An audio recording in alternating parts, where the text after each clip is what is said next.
ہنڈیا کا ذائقہ چکھنا، تھوک نکلنا اور مکھی کے حلق کے اندر چلے جانے سے بھی روزہ نہیں ٹوٹتا ہے۔ ہانڈی کا ذائقہ جو ہے وہ چکھا جا سکتا ہے، لیکن چکھنے کے لیے کوئی سمجھدار بندہ ہو، صرف چکھنا ہی ہے، اس کو آگے نگل کر نہیں جانا ہے۔ بہتر تو یہ ہے اگر گھر میں کوئی ایسا بندہ ہے جو روزہ نہیں رکھ سکا کسی وجہ سے بھی، شام میں جس وقت بھی گھر میں کھانا وغیرہ بنایا جاتا ہے افطار کے لیے، تو ظاہر ہے اس کو چیک کرنا پڑتا ہے نمک مرچ زیادہ تو نہیں ہے، کم ہے، کیا معاملہ ہے۔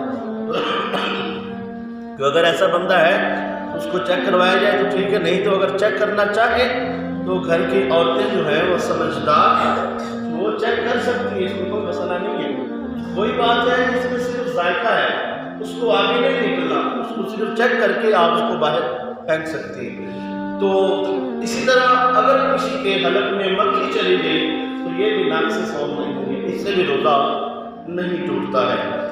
اور تھوک نکل لیا بار بار، ایسا نہیں کسی وجہ سے کوئی ایک دو دفعہ ایسا ہو گیا تو ایک ویسے ہی عجیب سا محسوس ہوتا ہے، لیکن کسی وجہ سے یا جلدی میں ایسا ہو جاتا ہے تو اس سے بھی روزہ نہیں ٹوٹتا ہے۔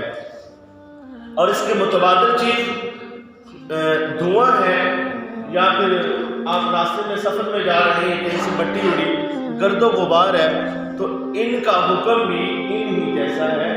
دھواں اڑ رہا ہو، گرد و غبار ہو، تو ان سے بھی روزہ نہیں ٹوٹتا ہے۔ جہاں تک ذائقہ کا تعلق ہے تو ذائقہ ناقص صوم نہیں ہے، صرف ذائقہ چکھنا اس سے روزہ نہیں ٹوٹتا ہے، یہ ناقص صوم نہیں۔ جیسا کہ اگر ایک اور مثال کے ساتھ بات سمجھ آ جائے گی کہ ہماری زمین پر پانی ساروں کے پاس ایک جیسا نہیں ہے، کسی جگہ پانی نمکین بھی پایا جاتا ہے اور کسی جگہ پانی کھارا بھی پایا جاتا ہے۔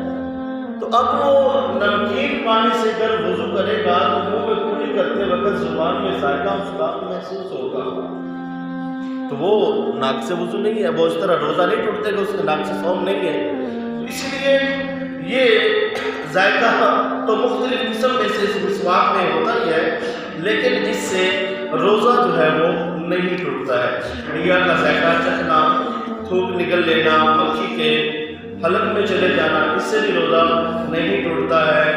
اور ایک چھوٹا سا مسئلہ اور بھی کہ سر میں تیل لگانے، کنگھی کرنے یا آنکھوں میں سرما لگانے سے بھی روزہ مکروہ نہیں ہوتا ہے۔ سر میں تیل لگانا، کنگھی کرنا اور آنکھوں میں سرما لگانا، اس سے بھی روزہ نہیں مکروہ ہوتا ہے۔ اللہ پاک ہم سب کو عمل کی توفیق عطا فرمائے۔ آمین۔ صلی اللہ تعالی علی حبیبہ